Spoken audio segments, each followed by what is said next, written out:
You got some mail? I do. I do. Should I tell them to play clip 2? I don't know. I don't know what clip 2 is. Oh, there we go.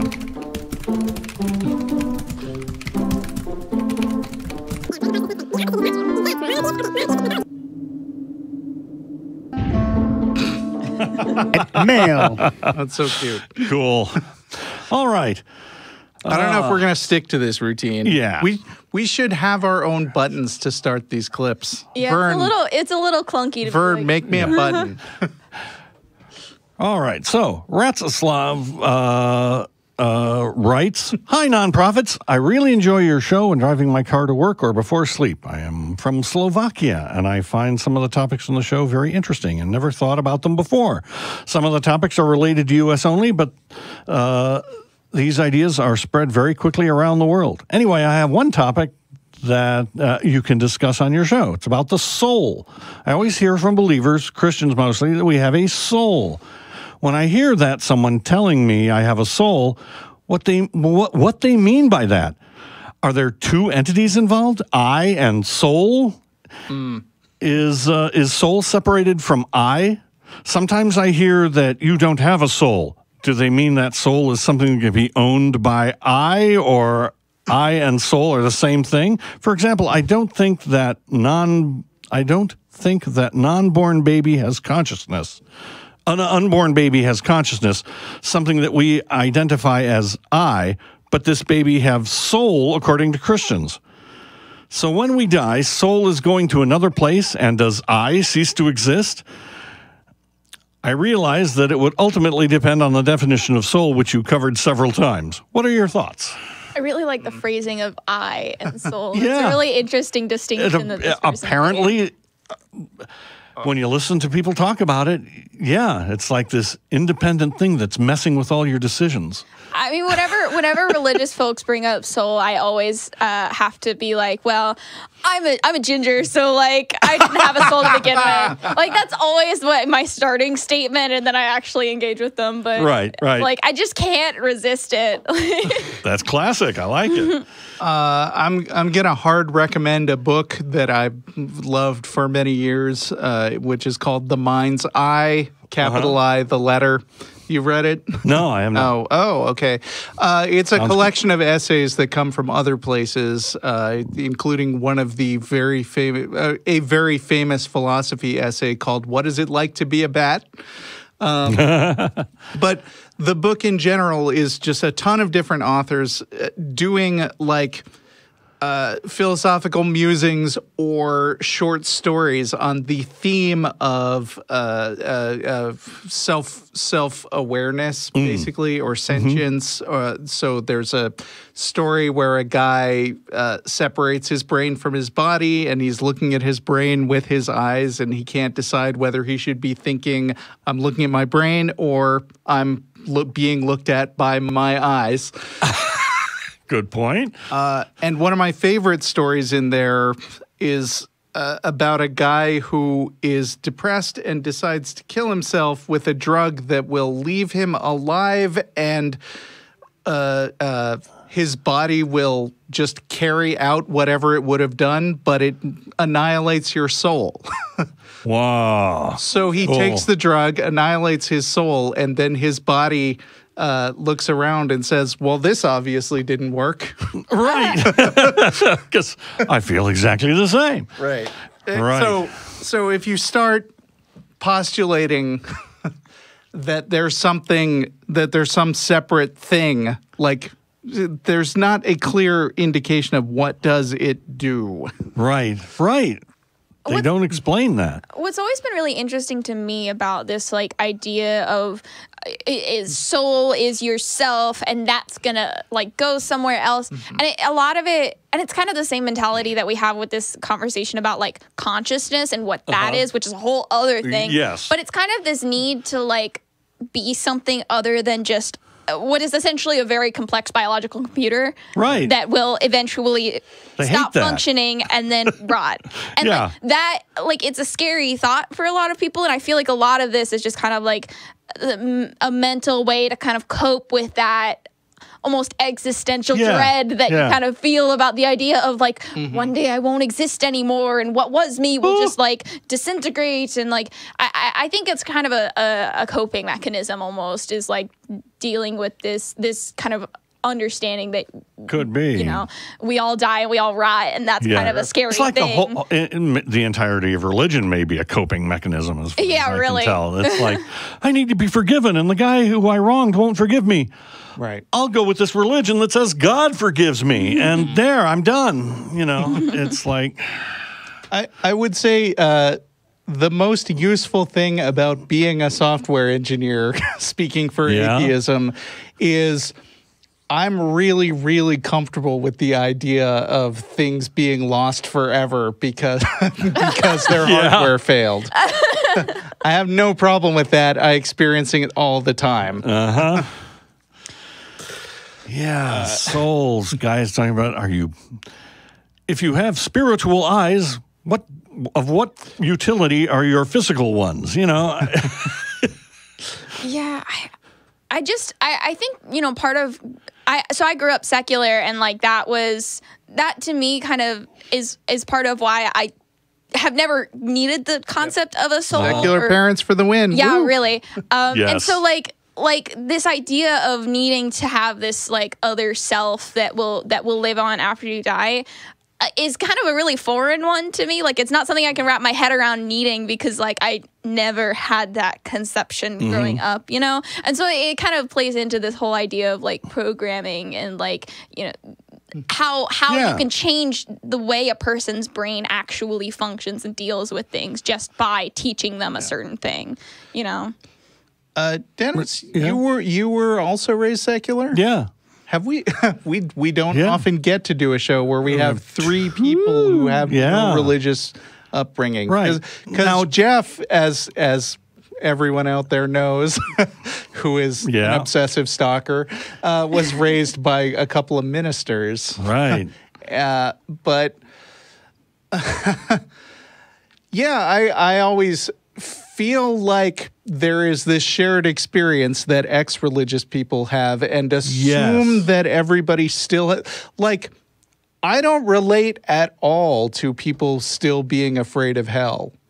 Right. I understand it. I mean, intellectually, I go, to those that's stories. sad that they're scared of it, Yeah, but I hear Christians saying like, oh yeah, well, everybody has those fears, or everybody interprets things through faith is a common thing that Christians will say, and it, like, they don't understand my experience of just not being religious. Yeah, and I don't understand theirs of being religious. Yeah, because I've never been religious, so it's like, I actually saw when you were on Talk Heathen recently, and like, when you said like, oh, well, I grew up secular, like that was really a really cool moment for me, because like I don't think I've met actual like grown adults that are like real adults, because I'm not like, it's that thing where you're like not an adult but you're an adult, and like a real adult who has like a career and everything who grew up secular. Like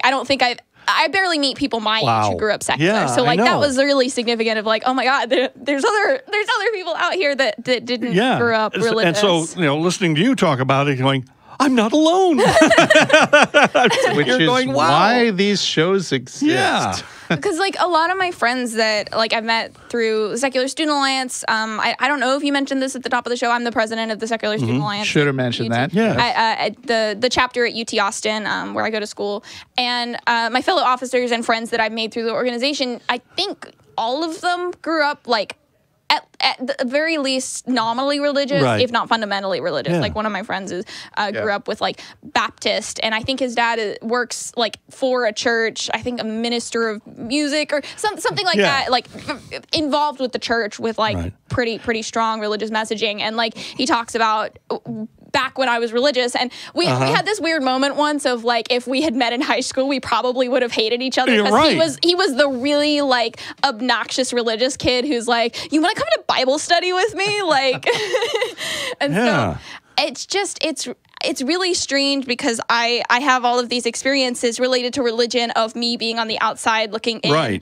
and like being isolated not because I was a different religion, but because I wasn't religious. Like, I went to a religious school for a while because of the area that we lived in. And that experience was really strange because by that point, I was like 8 or 9 by the time I went to that school. And so, like, I wasn't religious at all. And so I was in this religious school, in this religious environment, suddenly going to chapel every week. Like, what the heck is this? Yeah. And so, like, that experience is a unique one, I think, in a lot of ways, because you don't meet a lot of atheists who grew up secular. Yeah. The only time the only time I don't really regret, but the time I question, having grown up secular is when, I'm in a conversation or listening to a conversation with two people who used to be religious and are talking about things, or even people who are religious and talking about things, and I can only go, I can't really say anything to this because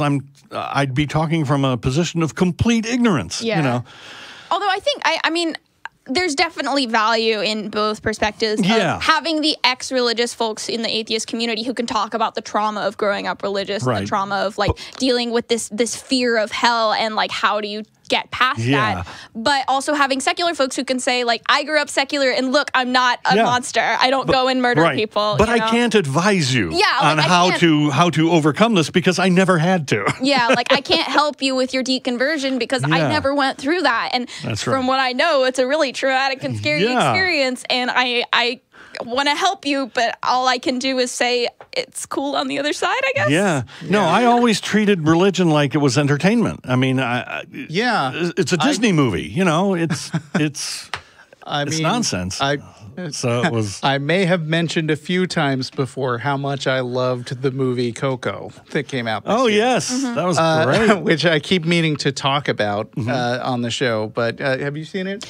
I haven't. I really wanted to, and I never managed to. So, I mean... You got some streaming to do. First of all, it's an awesome, pure fantasy story. And second of all, the music's really good. But third of all, I just really like... mythology that takes silly beliefs seriously within the context of the story. Right. Right. Treats it seriously. And so, now we know what those soul things do. I mean, the story of Coco, and I'm not going to say any spoilers, okay? Right. I already know that. Okay. So. but they go with this Mexican Day of the Dead stuff, and they really just run with it all the way. It's awesome. And they come up with their internal logic. And like all religious stories, if you start looking at the logic of that world too close, it's not only doesn't quite add up, but also it's downright horrifying. Yep. Like it's so nice that these people go on and live forever, but also, small not spoiler. Quite, small spoiler, you have a better chance of living eternally if lots of people remember you and look up to you and remember all these stories about you, which really means the people who were most disadvantaged on Earth and had the fewest breaks are also the worst off in the afterlife. Yes. And so they just get dragged, they just get screwed again. Yep.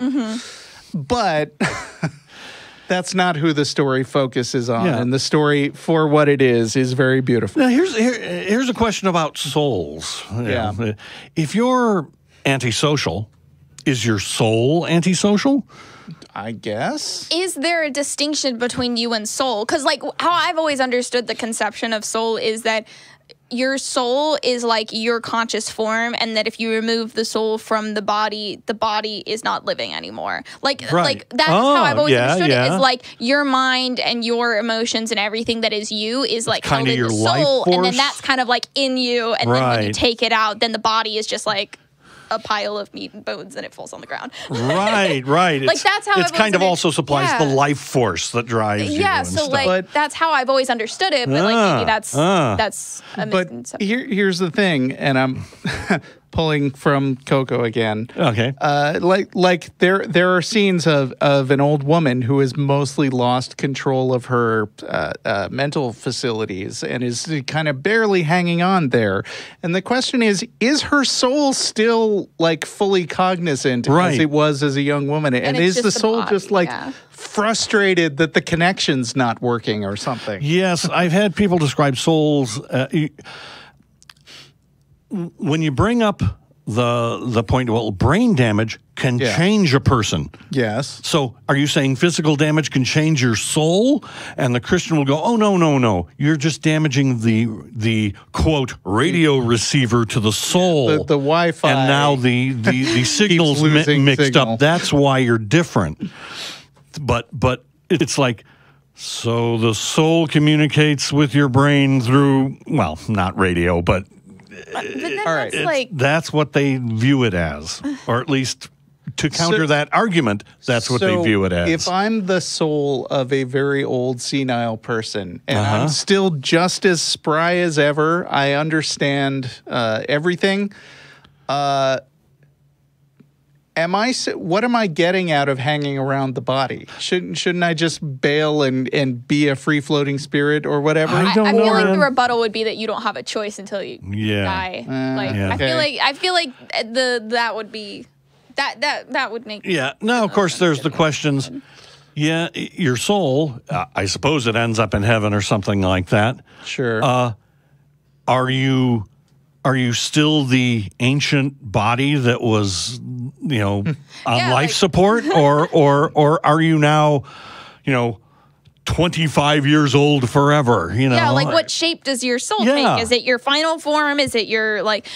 If you lost limbs, do they come back? That even gets into the question of like ghosts, because what's interesting is I've met Christian people that also believe in like paranormal stuff, like ghosts and everything, and I don't see how that can be logically consistent. Which I guess asking that for that in religious logically consistent, But like, how can you believe in heaven and hell and an afterlife, but also believe in ghosts that stick around on Earth to do things? Depends on if they have stuff to do. Yeah, they're stuck here for some reason. Is what the deal is. Depends on the canon.